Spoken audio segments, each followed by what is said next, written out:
on voit Luffy et Kid qui sentent le haki de Shanks à travers Wano. Aïe aïe aïe aïe aïe. Shanks est en train de nous faire une démonstration de force. Salut les pirates, paix et fortune sur vous. On se retrouve aujourd'hui pour de nouvelles révélations.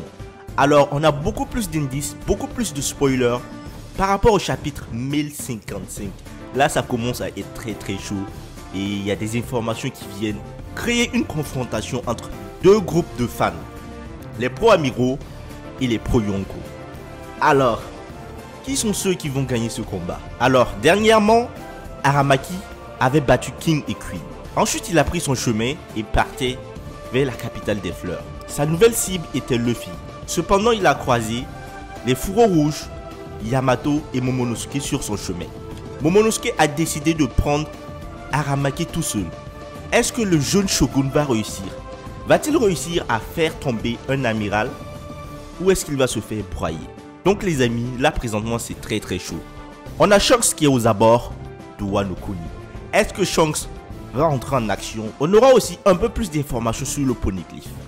Mais tout d'abord les amis, avant de parler des spoilers, on va parler de Shanks et de Buggy. De la promesse que Shanks avait faite à Buggy de retrouver le One Piece ensemble. Car c'est une promesse très importante. Souvenez-vous que quand Goldie Roger partait pour trouver le One Piece, Buggy était tombé malade. Shanks était obligé de rester auprès de son meilleur ami pour s'occuper de lui. Alors, personnellement, penser aujourd'hui que Shanks est le gardien du One Piece, c'est une utopie. Ces jeunes garçons qui ont vu leur équipage partir sans eux, retrouver le One Piece, imaginez la rage qu'ils ont pu ressentir. À leur place, qu'auriez-vous souhaité le plus au monde? Trouver aussi le One Piece. Donc je pense que ces deux-là, ils ont pour objectif ultime trouver le One Piece. Monsieur Eiichiro Oda est en train de passer à 100 à l'heure. Donc, sans plus tarder, je balance la sauce immédiatement.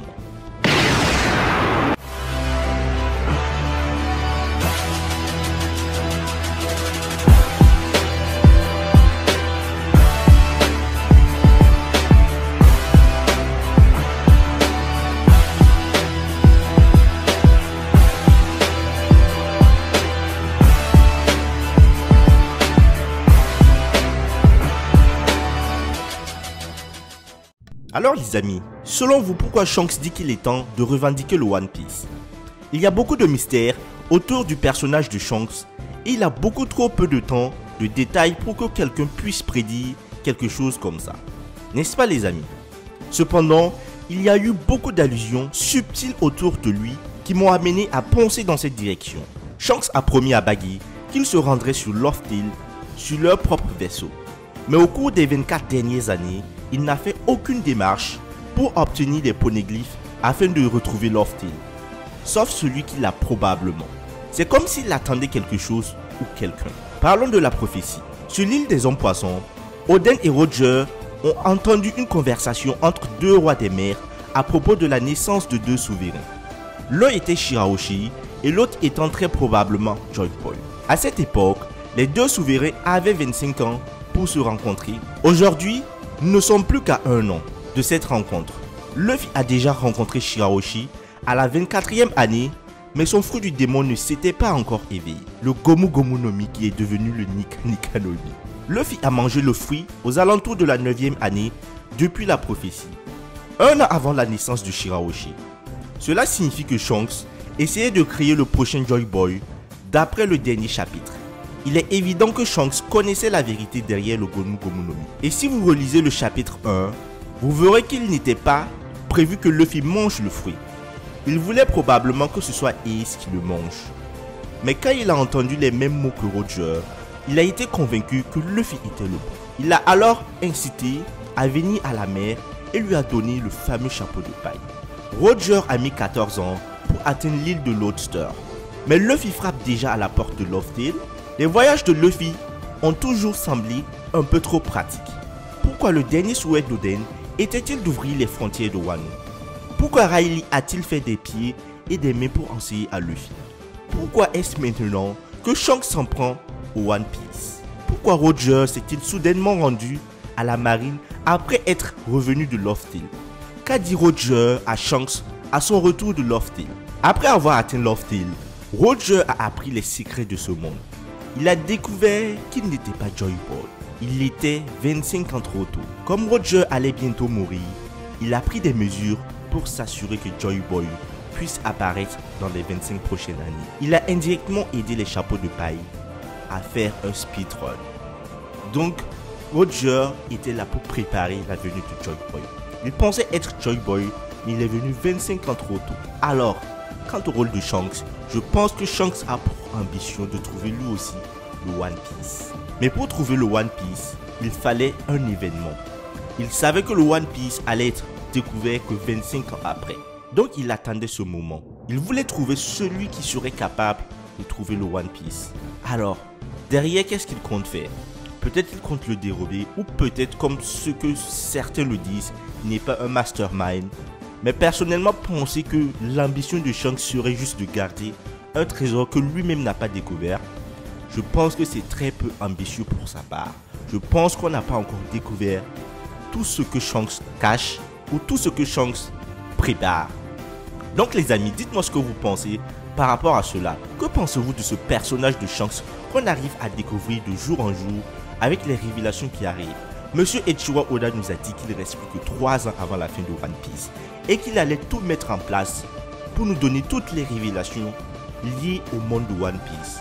Donc, accrochez-vous car les révélations vont commencer à fuser dans les chapitres qui vont venir. Et pour conclure en beauté, on va parler des spoilers du chapitre 1055. On a beaucoup plus d'informations par rapport à cela. Alors les amis, par rapport aux spoilers, le titre du chapitre se nomme Nouvelle Ère. Alors là clairement, Nouvelle Ère, ça veut dire qu'il n'y aura pas énormément de combats. Je pense que c'est une transition et on va changer de tempérament. On va rentrer dans un nouveau cycle. Le cycle des supernovas. Donc je me dis que le combat entre Aramaki et les fourreaux ne va pas s'éterniser. Parce que là on est en train de rentrer dans une nouvelle ère. Et les amis, qu'est-ce qui est en train de se passer?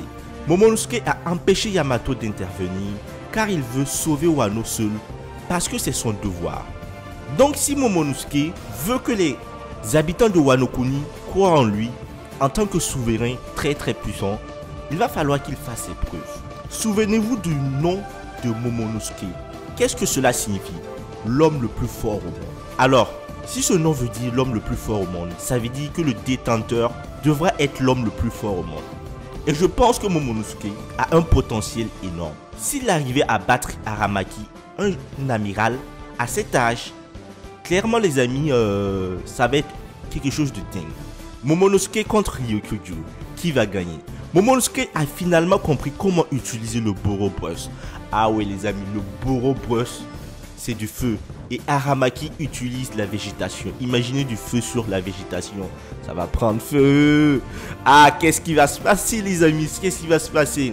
Avec un seul Borobuster, Momonosuke blesse lourdement Ryokugyu.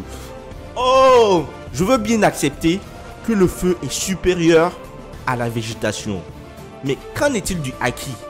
Un amiral est censé avoir un Haki de l'armement. Le premier Borobuster de Momonosuke blesse aussi facilement Aramaki. On se souvient très bien que la lave de Akainu était supérieure à la glace d'Aokiji. Mais le combat a duré 10 jours. Donc là, je suis assez stupéfait de voir que Momonosuke arrive à blesser aussi facilement un amiral. Pourquoi je dis tout le temps général? C'est l'équivalent. Ce Borobuster qui n'a même pas pu venir à bout de Kinemon, les fourreaux rouges. En fait, c'est un Borobuster qui n'a tué personne. Même quand Kaido utilisait cela, il n'a jamais tué quelqu'un avec le Borobuster. Momonosuke arrive à blesser lourdement un amiral. Ah là, c'est dingue, c'est dingue. Ryokugyu abandonne après avoir senti l'ambition du Haki des rois, de Shanks, et s'être rendu compte que le roux est proche. Alors ça veut dire que si le roux est proche, je me pose une question. Le mec, il est aux abords de Wano Kuni. Il y a quand même une certaine distance qui sépare les abords de Wano Kuni à la capitale, des dizaines de kilomètres. Donc s'il a senti le Haki de Shanks depuis des dizaines de kilomètres, ça veut dire que le mec, il a un Haki mais surdéveloppé pour pouvoir faire un tel exploit. Ça veut dire que son Haki est capable de remplir tout un pays. J'imagine combien de personnes il est capable de faire évanouir avec cette capacité. Il est monstrueux, Shanks. Retour à la terre sur Wano Kuni. Sukiyaki amène Robin et Law dans les profondeurs où le road poneglyph est caché dans l'ancien pays de Wano. Là, il leur explique comment le pays de Wano Kuni actuel a été construit. Wano était une plus grande île qui est devenue petite à cause de la montée du niveau de la mer. Le réchauffement climatique, Oda nous fait un clin d'œil au réchauffement climatique, c'est pas mal, c'est pas mal. Il y a plus d'informations provenant du poneglyph et de la conversation de Robin avec Sukiyaki. Ensuite, les chapeaux de paille continuent leur célébration festive. Et pour finir le chapitre, on voit Luffy et Kid qui sentent le haki de Shanks à travers Wano. Aïe aïe aïe aïe aïe. Shanks est en train de nous faire une démonstration de force. Alors dans ces spoilers, on n'aura pas d'écho de Sabo, des révolutionnaires, de Teach et des autres. Bon là c'est pas précisé, c'est pas les spoilers complets. J'aimerais bien peut-être avoir des échos de cela, ce qui s'est passé avec Dragon, Sabo et les autres. Mais là on a une révélation de malade mental. Shanks qui nous montre que Luffy a encore du chemin à parcourir. Son haki est vraiment monstrueux. Il a fait fuir un amiral. Bon, c'est vrai qu'au début, l'amiral a été blessé à cause du Bro Bust. Et il a su qu'il n'allait pas réussir. Mais s'il a fui un amiral qui fuit, c'est la honte. L'un des plus hauts gradés de la marine. Mais là, c'est une honte pour la marine qui fuit la queue entre les jambes.